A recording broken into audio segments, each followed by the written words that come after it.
Jay Clayton's nomination to lead the U.S. intelligence community comes amid a chaotic debate over the 2020 election.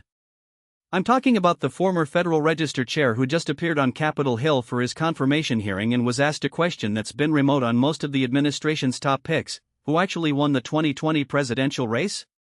He answered, Biden was certified as the winner, a line that's become the default script for anyone the Trump crew puts on the vetting panel. But senators from every side of the aisle grabbed him by the collar.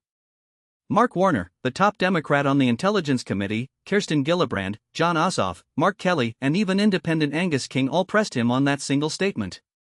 One senator, Mark Kelly, even jabbed that a director of equals, intelligence must be able to disagree, even when the head of the Department of State, the president, is in the room.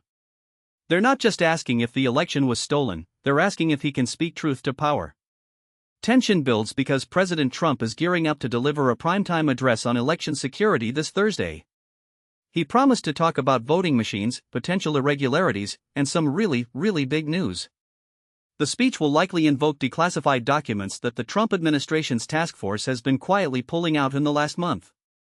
In fact, Acting Director Bill Pulte has been working on releasing those reports since early last week, raising fears that folks in allied governments might lose faith in sharing their own sensitive intelligence if the U.S. starts publishing everything.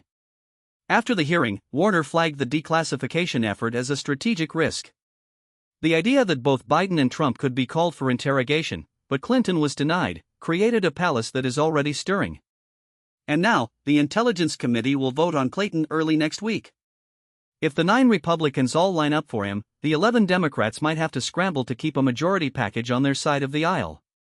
But that's not the only reason the committee matters. Think of the next Situation Room calls where he will sit next to the president and the White House staff. If he can't speak up when the president is absent, can he do it when the Oval Office lights flick? So, the nerve of this confirmation rests on whether the new DNI will hold his in the House of Power. If Clayton parachutes into the post, he'll be the first Trump pick who refuses to give an unqualified answer about a clear piece of evidence. When we talk about the next big choice that could pivot the federal machinery, nothing's clearer.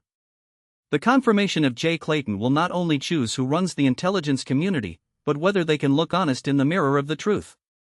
Thanks for tuning in.